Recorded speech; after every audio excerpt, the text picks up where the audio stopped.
ഇപ്പോൾ തൃക്കാക്കര ACP മാധ്യമങ്ങളോട് സംസാരിക്കും. കളമശ്ശേരി പോളിടെക്നിക്കിൽ ഹോസ്റ്റലിൽ നാർക്കോട്ടിക്സ് വിപണനത്തിനായും ഉപയോഗത്തിനായും സൂക്ഷിച്ചിട്ടുണ്ട് എന്നുള്ള കൃത്യമായിട്ടുള്ള വിവരത്തിൻ്റെ അടിസ്ഥാനത്തിൽ ജില്ലാ പോലീസ് മേധാവി ശ്രീ കുട്ടമലാദിത്യ അവർക്ക് കിട്ടിയൊരു ഇൻ്റലിജൻസ് ഇൻഫർമേഷനാണ്.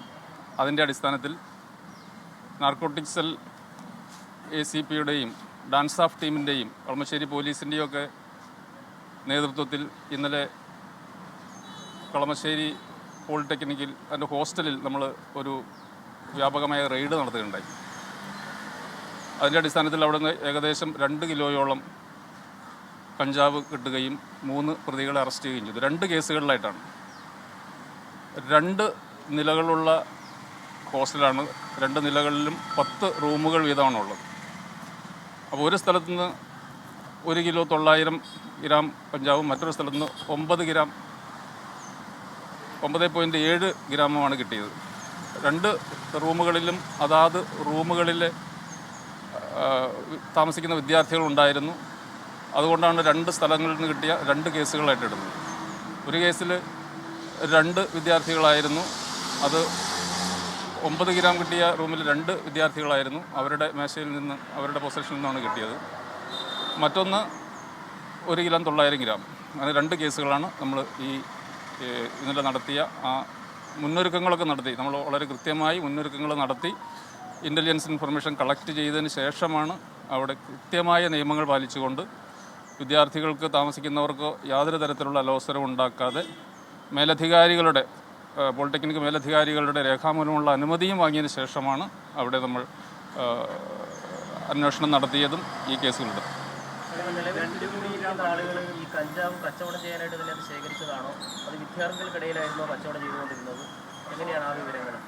വിദ്യാർത്ഥികൾക്കിടയിൽ ആണ് എന്ന് വേണം മനസ്സിലാക്കാൻ. കാരണം അത് കോളേജിൻ്റെ സ്ഥാപനത്തിൻ്റെ ഹോസ്റ്റലാണ്. അവിടെ കൂടുതൽ വിദ്യാർത്ഥികൾ താമസിക്കുകയും അവിടെ പഠിക്കുകയും ചെയ്യുന്നതാണ്.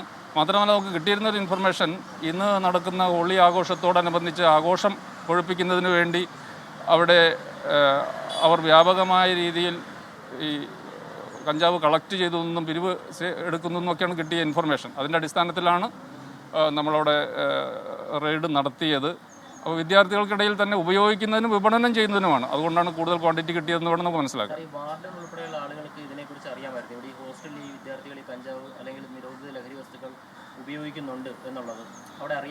അതെല്ലാം നമ്മൾ വ്യക്തമായി പരിശോധിക്കേണ്ട കാര്യമാണ്. നമ്മളിപ്പോൾ കേസ് എടുത്തിട്ടേ ഉള്ളൂ. ക്യാമ്പസിനകത്തും പുറത്തുനിന്നുള്ളവരുടെയും എല്ലാം സാന്നിധ്യം ഉണ്ട് എന്നുള്ള വിവരം നമുക്ക് കിട്ടിയിട്ടുണ്ട്. നമുക്ക് ഈ വിശദമായ ഒരു അന്വേഷണം നടത്തിയാലാണ് മറ്റുള്ളവരുടെ പങ്ക്, അല്ലെങ്കിൽ നമ്മളിപ്പോൾ ജാമ്യം കൊടുത്തു വിട്ടവർക്കോ മറ്റുള്ളവർക്കോ ഈ പ്രധാനപ്പെട്ട കേസിൽ ഏതെങ്കിലും തരത്തിലുള്ള പങ്കുണ്ടെങ്കിൽ അവരെ കൂടി നമ്മൾ ആ കേസിലേക്ക് ഉൾപ്പെടുത്തും. ആ കാര്യത്തിന് യാതൊരു സംശയമില്ല. കഴിഞ്ഞ വർഷം അവിടെ എക്സൈസ് 100 ഗ്രാം കഞ്ചാവ് പിടികൂടിയ ഒരു സംഭവം ഉണ്ടായിരുന്നു. ഒരു പൂർവ്വ വിദ്യാർത്ഥിയെ പിടികൂടിയ ഒരു കേസ് ഉണ്ടായിരുന്നു. അപ്പോൾ സ്വാഭാവികമായിട്ടും അവിടെ സ്ഥിരമായി ഇങ്ങനെ കഞ്ചാവ് ഉൾപ്പെടെയുള്ള ലഹരി വസ്തുക്കൾ എത്തുന്നു എന്നുള്ളത് തന്നെയല്ലേ അത് വ്യക്തമാക്കുന്നത്? പൂർവ്വ വിദ്യാർത്ഥികളുടെ ഇൻവോൾവ്മെൻ്റ് ഇതിലുണ്ടെന്ന് നമുക്ക് മനസ്സിലായിട്ടുണ്ട്. പുറത്തുനിന്നുള്ള വിദ്യാർത്ഥികളാണ് ഇത് കൊണ്ടു കൊടുക്കുന്നത്. വിദ്യാർത്ഥികളോ മറ്റു വ്യക്തികളോ അത് നമ്മൾ അന്വേഷിച്ച് കണ്ടുപിടിക്കേണ്ട കാര്യമാണ്. ഇതിനു മുമ്പും എക്സൈസും പോലീസും അവിടെ ചെറിയ ക്വാണ്ടിറ്റി കേസുകളെല്ലാം എടുത്തിട്ടുണ്ട്. പോലീസിൻ്റെ ഒരു സാന്നിധ്യവും പോലീസ് എപ്പോഴും നിരീക്ഷിച്ചു വരുന്നൊരു സ്ഥലവുമാണ്.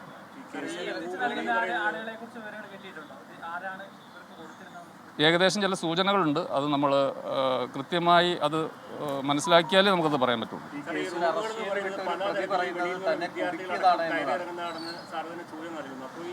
അത്തരത്തിലുള്ള ഒരു ഇടപെടൽ ഉണ്ടാകാൻ സാധ്യത. ഇപ്പോൾ 2 കിലോ അടുത്ത് പിടിച്ച റൂമിൽ 2 വിദ്യാർത്ഥികളുള്ളത്. ഒരു വിദ്യാർത്ഥി ആ സമയത്ത് പുറത്തായിരുന്നു. അപ്പോൾ ആ റൂമിലുണ്ടായിരുന്ന ആ വിദ്യാർത്ഥി പറയുന്നത് അവിടെ തുറന്നിട്ടിട്ടാണ് പോകാറുള്ളത്. അപ്പോൾ സാറ് സൂചിപ്പിക്കുന്നുണ്ട് വെളിയിൽ നിന്നുള്ള വിദ്യാർത്ഥികളടക്കം വരാറുണ്ട്. അപ്പോൾ അത്തരത്തിലൊരു നടപടി ഉണ്ടെങ്കിൽ സ്വാഭാവികമായിട്ടും അതിൻ്റെ ഒരു പൂർവ്വ വിദ്യാർത്ഥികളെന്ന് കൂടെ മനസ്സിലാക്കണം. അവിടെ ഫ്രീ ആയിട്ട് ചെല്ലണമെന്നുണ്ടെങ്കിൽ ഒന്നുകിൽ അവിടെ പരിചയമുള്ള വിദ്യാർത്ഥികളോ നേരത്തെ പഠിച്ചിരുന്നവരോ താമസിച്ചിരുന്നവരോ ആകാം.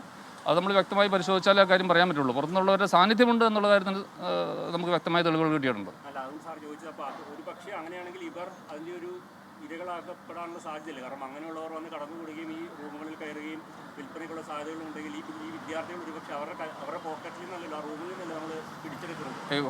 റൂമുകളിൽ താമസിക്കുന്നവരുടെ അറിവോ സമ്മതമോ ഇല്ലാതെ മറ്റാർക്കും അവിടെ വരാൻ സാധ്യതയില്ല. അപ്പോൾ അതുകൊണ്ട് അവിടെ താമസിക്കുന്നവർക്ക് അവർ ഇരകളാക്കപ്പെട്ടു എന്ന് പറയുന്നതിൽ അർത്ഥമില്ല. അവർക്ക് കൃത്യമായിട്ടുള്ള ധാരണയുണ്ട്. അവരുടെ സമ്മതമില്ലാതെ റൂമിൽ കയറുക എന്നുള്ളത് സാധിക്കാത്തൊരു കാര്യമാണ്. നിലവിൽ പിടിയിലായ ഒരാൾ ആ കോളേജ് യൂണിയൻ്റെ ജനറൽ സെക്രട്ടറിയാണ്, മറ്റു രണ്ടുപേരും അടുത്ത സംഘടനകളിൽ പ്രവർത്തിക്കുന്നവരാണ്. സ്വാഭാവികമായിട്ടും ഇവരിതിലെ ആരോപണം പറയുന്നത് ഇവർക്ക് ഇതിലൊരു പങ്കുമില്ല എന്നുള്ളത്. പക്ഷേ അത് പോലീസ് വിശ്വസിക്കുന്നുണ്ടോ? അവരുടെ രാഷ്ട്രീയത്തെക്കുറിച്ചോ മറ്റു കാര്യങ്ങളെക്കുറിച്ചോ ഒന്നും നമ്മൾ പരിശോധിച്ചിട്ടില്ല. അതെല്ലാം നമ്മൾ പരിശോധിക്കേണ്ട കാര്യങ്ങളാണ്. നമ്മളെ സംബന്ധിച്ച് കുറ്റകൃത്യത്തിൽ ഉൾപ്പെടുന്ന വിദ്യാർത്ഥികളോ അല്ലെങ്കിൽ മറ്റ് വ്യക്തികളോ ആരായാലും ആ കുറ്റം വ്യക്തികൾ അത് മാത്രമേ നമ്മൾ ശ്രദ്ധിക്കുന്നുള്ളൂ. മറ്റുള്ള കാര്യങ്ങൾ നമ്മൾ പരിശോധിക്കേണ്ട കാര്യമാണ്. അല്ല സാറേ, നിലവിൽ പിടികൂടിയ ആളുകൾ, പോലീസ് പിടികൂടുകയും അറസ്റ്റ് രേഖപ്പെടുത്തുകയും ജാമ്യത്തിൽ വിടുകയും ചെയ്ത ആളുകൾ, അവർക്ക് ഈ കുറ്റത്തിൽ പങ്കുള്ളതായിട്ട് തന്നെയാണ് പോലീസ് കരുതുന്നത്. തീർച്ചയായിട്ടും. കാരണം നമ്മൾ ഒരു കയ്യോടെ പിടികൂടിയ കേസാണ്. അപ്പോൾ അതിൽ പങ്കില്ല എന്ന് പറയാൻ പറ്റില്ല. നമ്മൾ ഈ പ്രത്യേകിച്ച് ഒരു റൂമിൽ 2 പേർ താമസിക്കും സാർ. ഒരു റൂമിൽ 2 പേർ താമസിക്കും. അതിൻ്റെ മേശയിൽ നിന്ന് സാധനം ലഭിക്കുന്നു. അപ്പോൾ 2 പേരും ഇതിൻ്റെ അകത്ത് ഒരുപോലെ കുറ്റവാളികളാണെന്ന് നമ്മൾ അങ്ങനെ വിചാരിക്കുന്നത് എത്രത്തോളം? അത് 2 പേരല്ല, ഒരു റൂം സാധാരണ അവിടെ 3 പേർക്കാണ് ഒരു റൂം കൊടുത്തിരിക്കുന്നത്. അപ്പോൾ ഈ 3 പേർക്കും തുല്യ അവകാശമുള്ള റൂമിൽ അവരറിയാതെ അവിടെ ഏതെങ്കിലും തരത്തിലുള്ളൊരു കോൺട്രാബാൻഡ് വരുന്നു എന്ന് നമുക്ക് മനസ്സിലാക്കാൻ കഴിയില്ല. അപ്പോൾ അവർക്ക് അതിലെ പങ്ക് ഒരു കാരണവശാലും നമുക്ക് തള്ളിക്കളയാൻ കഴിയില്ല. ഇനി മറ്റുള്ളവർക്കുള്ള പങ്ക് എത്രയുണ്ടോ അത് നമ്മൾ അന്വേഷിച്ച് കണ്ടുപിടിക്കേണ്ട കാര്യമാണ്. സാറേ, ഈ കളമശ്ശേരിയിലെ ഈ സ്കൂളുകളിലും അല്ലെങ്കിൽ ഇത്തരത്തിലുള്ള വിദ്യാഭ്യാസ സ്ഥാപനങ്ങളിലും ഇതിൻ്റെയൊക്കെ അടിസ്ഥാനത്തിൽ പ്രത്യേകിച്ച് ഈ കൂടുതൽ ക്വാണ്ടിറ്റി പിടിക്കുന്നത് ഈ കളമശ്ശേരി പരിസര പ്രദേശങ്ങളിൽ ഒക്കെയാണല്ലോ. അപ്പോൾ അങ്ങനെയുള്ള പരിശോധനകൾ ഇനി എങ്ങനെയായിരിക്കും? എല്ലാ സ്ഥലങ്ങളിലും നമ്മൾ വിദ്യാഭ്യാസ സ്ഥാപനങ്ങൾ മാത്രമല്ല, വിദ്യാർത്ഥികൾ താമസിക്കുന്ന സ്ഥലം മാത്രമല്ല, പൊതു ഇടങ്ങളും ഹോട്ടലുകളും ലോഡ്ജുകളും എല്ലായിടത്തും നമ്മൾ വളരെ വ്യാപകമായ രീതിയിൽ നമ്മൾ തിരച്ചിൽ നടത്തുന്നുണ്ട്. കൂടുതൽ അളവിലുള്ള അല്ലെങ്കിൽ നമ്മൾ കൂടുതൽ ക്വാണ്ടിറ്റി പിടിക്കാനുള്ള എല്ലാ സാധ്യതകളുമുണ്ട്. അത് നമ്മൾ എല്ലാ രീതിയിലുള്ള അന്വേഷണം നടത്തുന്നുണ്ട്. ഈ പോലീസ് ഇന്റലിജൻസ് വിവരത്തിൻ്റെ അടിസ്ഥാനത്തിൽ പരിശോധിച്ചെന്ന് പറയുന്നുണ്ടല്ലോ. ആ കുട്ടികൾ പിടിയിലായവർ പറയുന്നുണ്ടായിരുന്നു പോലീസ് അവരെ ഭീഷണിപ്പെടുത്തി എന്നൊക്കെ പറയുന്നുണ്ടല്ലോ. ആ കാര്യത്തിൽ പോലീസ് എന്താണ് പറയുന്നത്? വളരെ ട്രാൻസ്പെറൻ്റായാണ്. കാരണം നമ്മൾ വിദ്യാർത്ഥികളായതുകൊണ്ടും ഒരു ക്യാമ്പസ് ആയതുകൊണ്ടും മതിയായ മുന്നൊരുക്കങ്ങൾ നടത്തി അവിടുത്തെ അധികാരികളുടെ രേഖാമൂലമുള്ള അനുമതിയും വാങ്ങി ചെയ്ത കാര്യങ്ങളെല്ലാം കൃത്യമായി നമ്മൾ വീഡിയോഗ്രാഫും ചെയ്തിട്ടാണ് ചെയ്തത്. അപ്പോൾ ഒരു തരത്തിലുള്ള ഭീഷണിയോ അവർക്ക് പോലീസിൻ്റെ ഭാഗത്തുനിന്ന് ഉണ്ടായിട്ടില്ല എന്നുള്ളത് നിസ്തർക്കമായ കാര്യം. യൂണിയൻ ജനറൽ സെക്രട്ടറി എന്ന് പറയുന്ന കുട്ടിയെ യൂണിയൻ ജനറൽ ഭാരവാഹിയാണോ എന്ന് പറഞ്ഞിട്ടാണ് നീ പോലീസിനെ എന്ത് ചെയ്യുന്നൊക്കെ പറഞ്ഞിട്ട് ഭീഷണിപ്പെടുത്തിയാണ് അവനെ റൂമിലേക്ക് കൊണ്ടുപോയത്. അവിടെ ചെന്നപ്പോൾ ഈ ഇത് റൂമിലുണ്ടായിരുന്നു എന്നാണ് അവൻ്റെ ആരോപണം. അങ്ങനെയാണ് അതായത് പോലീസ് അങ്ങനെ ഫോഴ്സ് ചെയ്തിട്ട് അവനെ കൊണ്ട് കുറ്റം സമ്മതിച്ച പോലെയാണ്. ഫോഴ്സ് ചെയ്ത് പോലീസിന് പിടിക്കണമായിരുന്നെങ്കിൽ അവിടെ ധാരാളം വിദ്യാർത്ഥികളുണ്ടായിരുന്നു. അപ്പോൾ കൃത്യമായ തെളിവുകളുടെ അടിസ്ഥാനത്തിൽ, അപ്പോൾ കിട്ടിയ തെളിവുകളുടെ അടിസ്ഥാനത്തിൽ കൃത്യമായിട്ടാണ് നമ്മൾ പിടിച്ചിരിക്കുന്നത്. ഇനി കൂടുതൽ പേരുടെ ഇൻവോൾവ്മെൻറ്റ് ആണ് നമുക്ക് പരിശോധിക്കേണ്ടതുള്ളൂ. നിലവിൽ നമ്മൾ പിടിച്ചിരിക്കുന്ന അവർ കൃത്യമായും ഇതിനകത്ത് ഉൾപ്പെട്ടവർ തന്നെയാണ്. അത് കൃത്യതയോടെ തന്നെയാണ് ചെയ്തിരിക്കുന്നത്. ഇവർ ഉപയോഗിച്ചിട്ടുണ്ടായിരുന്നു ആ സമയത്ത്. കാരണം ഈ കുട്ടികൾ പറയുന്നത് ഞങ്ങൾ എന്ത് തരത്തിലുള്ള പരിശോധനയ്ക്കും വിധേയനാകാൻ തയ്യാറാണ് എന്നുള്ള കാര്യമാണ്. അങ്ങനെ ഉപയോഗിച്ചതായ എന്തെങ്കിലും സൂചന ഉണ്ടായിരുന്നു ഈ അറസ്റ്റിലായ ആളുകളടക്കം? അതിന് നമ്മളെല്ലാവരും മെഡിക്കൽ പരിശോധന നടത്തിയിട്ടുണ്ട്. അവർ ആ കാര്യങ്ങൾ പരിശോധനയുടെ റിസൾട്ടിൻ്റെ അടിസ്ഥാനത്തിൽ പറയാൻ പറ്റുള്ളൂ. അവർ ഉപയോഗിച്ചിരുന്നോ എന്നുള്ള കാര്യം നമുക്കിപ്പോൾ പറയാൻ കഴിയില്ല. നമ്മൾ അവരുടെ കൈവശത്തു നിന്ന് അല്ലെങ്കിൽ അവരുടെ പൊസഷനിൽ നിന്ന് അവരുടെ റൂമിൽ നിന്നാണ് പിടിച്ചത്. അതേപോലെ ഈ 2 കിലോ പിടിച്ച റൂമിലുള്ള മറ്റ് വിദ്യാർത്ഥികൾ അവർ ഈ കേസുമായി ബന്ധപ്പെട്ട് എന്തെങ്കിലും തരത്തിൽ അത് തീർച്ചയായിട്ടും നമ്മൾ ഇതിൻ്റെ റൂട്ടിലേക്ക് തന്നെ പോയി എവിടെ നിന്ന് വന്നു, ആർക്കൊക്കെയാണ് ഇതിനകത്ത് ഇൻവോൾവ്മെൻ്റ് ഉള്ളതെന്ന് കൃത്യമായി അന്വേഷിച്ചത് കണ്ടുപിടിക്കുക തന്നെ ചെയ്യും. കുറച്ച് പേര് അവിടെ നിന്ന് പോയിട്ടുണ്ട്. കാരണം ഇവർ ഈ പറഞ്ഞ 3 പേര് മാത്രമല്ല, കുറച്ച് പേര് അവിടെ നിന്ന് പോയിട്ടുണ്ട്. അപ്പോൾ അവിടെ താമസിക്കുന്നവരെക്കുറിച്ചും അവിടെ വന്നു പോകുന്നവരെക്കുറിച്ചും ഇതിനകത്ത് ഉൾപ്പെട്ടവരെക്കുറിച്ചും എല്ലാം നമ്മൾ വിശദമായ അന്വേഷണം നടത്തി എല്ലാവരെയും നമ്മൾ ഇതിനകത്ത് ബുക്ക് ചെയ്യും. അതിന് സംശയം.